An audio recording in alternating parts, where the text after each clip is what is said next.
जय मसीह की। यह हमारी बाइबल अध्ययन श्रृंखला का 32वां वीडियो है। इसमें हम व्यवस्था विवरण के 7वें, 8वें और 9वें अध्यायों पर मनन करेंगे। इससे पहले कि हम अध्ययन शुरू करें, आइए हम इन अध्यायों को अपनी बाइबल में पढ़ें और परमेश्वर से प्रार्थना करें कि वह अपने पवित्र आत्मा के द्वारा इन वचनों को समझने में हमारी मदद करे।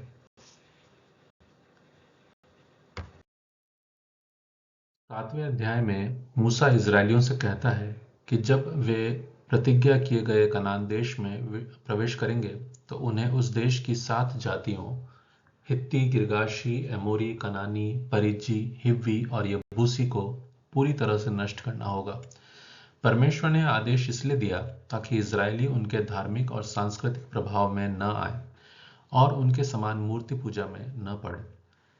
मूसा इजरायलियों से कहता है कि वे इन जातियों से कोई संधि न करें और न ही उनके साथ विवाह संबंध स्थापित करें, क्योंकि ऐसा करने से उनके दिल परमेश्वर से दूर हो जाएंगे। उन्हें हर प्रकार की मूर्तियों और धार्मिक प्रतीकों को नष्ट कर देना होगा, फिर चाहे वे सोने या चांदी ही की क्यों न हो। इसका उल्लेख इज़राइल की आध्यात्मिक शुद्धता को बनाए रखने के लिए किया गया ताकि वे परमेश्वर के प्रति सच्चे बने रहें। मूसा स्पष्ट करता है कि परमेश्वर ने इज़राइल को उनकी संख्या या शक्ति के कारण नहीं चुना, बल्कि उनके और उनके पूर्वजों के प्रति प्रेम और अपनी प्रतिज्ञा को पूरा करने के लिए चुना है। यह चुनाव उन्हें अन्य जातियों से अलग करता है और उन्हें यह समझने की आवश्यकता है कि यह एक विशेषाधिकार के साथ साथ एक जिम्मेदारी भी है।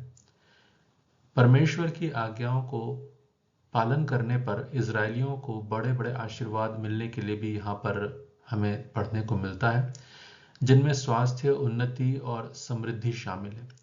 परमेश्वर ने उन्हें यह वचन दिया कि उनके खेत उपजाऊ होंगे, उनके पशु बढ़ेंगे और वे सभी बीमारियों से जो उन्होंने मिस्र देश में देखी सुरक्षित रहेंगे। मूसा ने इजरायलियों को याद दिलाया कि वे अपने भय से न घबराएं।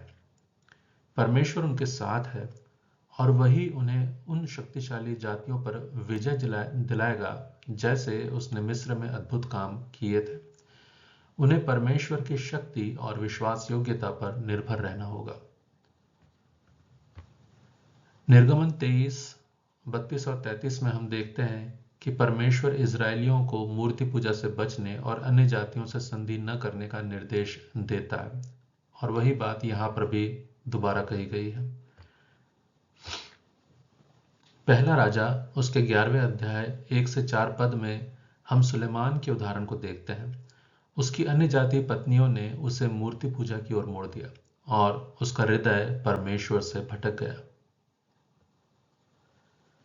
परमेश्वर चाहता था कि इजरायली उनके प्रति पूरी तरह से समर्पित रहे और उसके मार्गदर्शन में चले। यह अध्याय उनके संबंध की गंभीरता और प्रतिबद्धता को बयां करता है। इजरायलियों को प्रोत्साहित किया गया कि वे कठिनाइयों से न डरें, क्योंकि परमेश्वर उन्हें छोटी छोटी परीक्षाओं से आगे बढ़ाकर महान विजय दिलाएगा।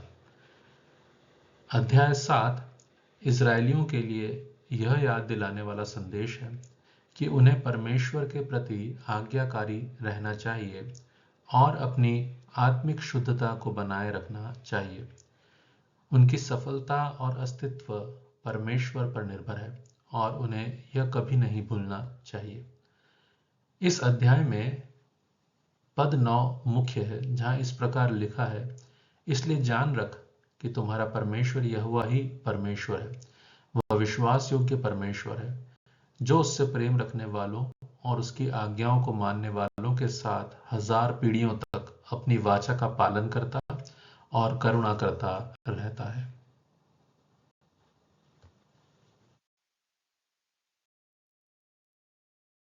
8वें अध्याय में इजरायलियों को याद दिलाता है कि उनका 40 वर्षों का जंगल का अनुभव केवल यात्रा नहीं थी, बल्कि एक महत्वपूर्ण परीक्षा और शिक्षण प्रक्रिया थी।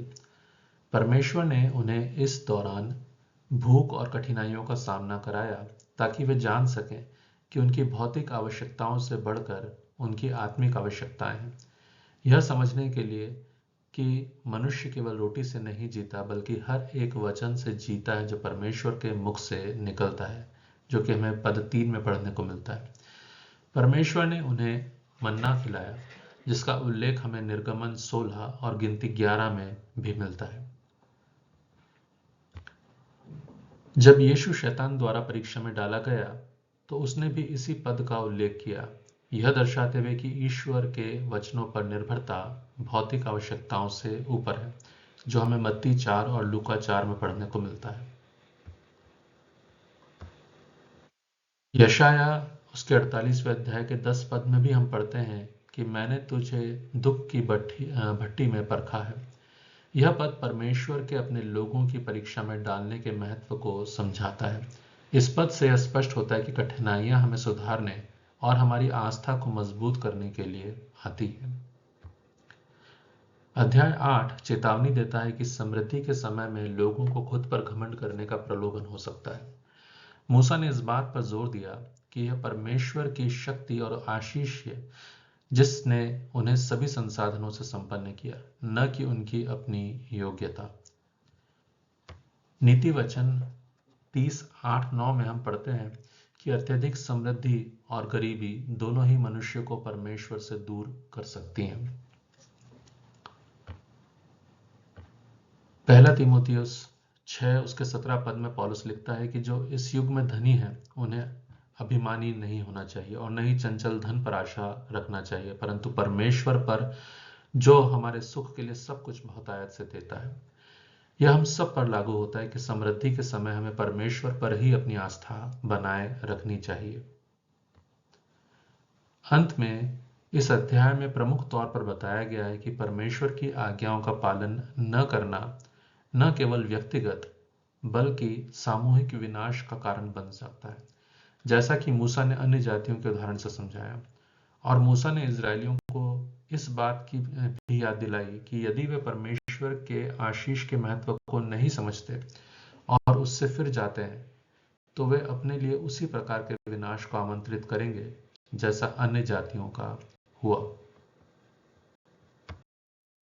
9वें अध्याय में मूसा इजरायलियों को प्रतिज्ञा किए गए कनान देश में प्रवेश से पहले संबोधित करता है। वह उन्हें चेतावनी देता है कि जब वे उस भूमि पर जय प्राप्त करेंगे तो यह न सोचें कि यह उनकी धार्मिकता के कारण हुआ, परंतु यह जाने कि यह परमेश्वर की योजना थी जो उन जातियों के पापों की सजा और अपनी प्रतिज्ञा को पूरा करने के लिए उन्हें वह भूमि दे रहा है। मूसा इजरायलियों को याद दिलाता है कि वे हठीले लोग हैं और उनका बार बार विद्रोह करना परमेश्वर को क्रोधित करता है, इसलिए चाहिए कि वे परमेश्वर के सामने सदा नम्र बने रहें। इजरायलियों को चेतावनी दी जाती है कि उनकी सफलता उनकी अपनी शक्ति, बुद्धि या धार्मिकता के कारण नहीं है।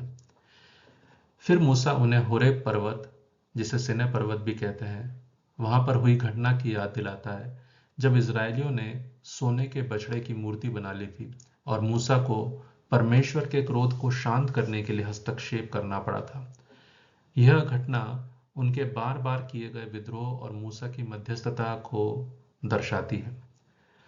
मूसा ने अन्य घटनाएं जैसे तबेरा, मस्सा और किब्रोत हत्तावा का भी जिक्र किया, जहां इजरायलियों ने परमेश्वर के विरुद्ध विद्रोह किया और मूसा को उनके लिए प्रार्थना करनी पड़ी।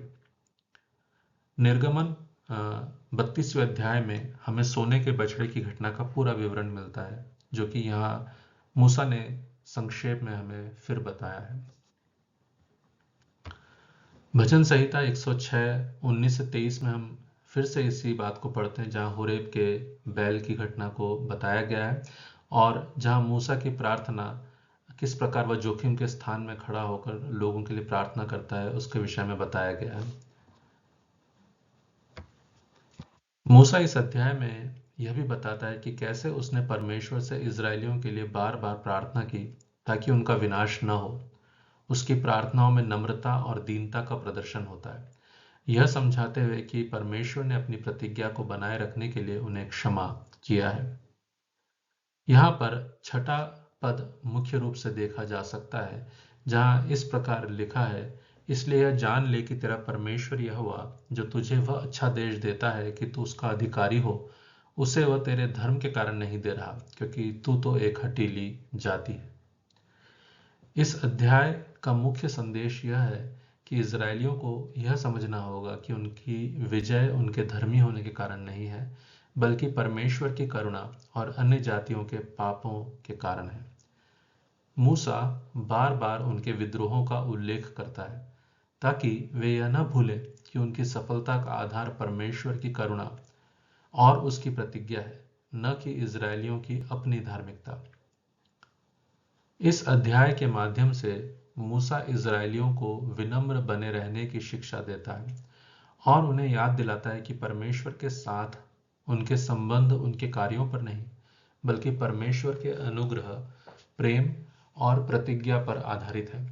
इस अध्याय में उन्हें अतीत की गलतियों से सीखने और परमेश्वर की आशीषों को तुच्छ न जानने के लिए प्रेरित किया गया है। धन्यवाद। परमेश्वर आप सबको आशीष दे। यदि आपको ये वीडियो पसंद आ रहे हैं तो लाइक करें और सब्सक्राइब करें ताकि आपको आने वाले वीडियो की जानकारी मिल सके। मसीह में आपका भाई लवित सैमसन, लिविंग वर्ड मिनिस्ट्री एवं मन्ना मिनिस्ट्री।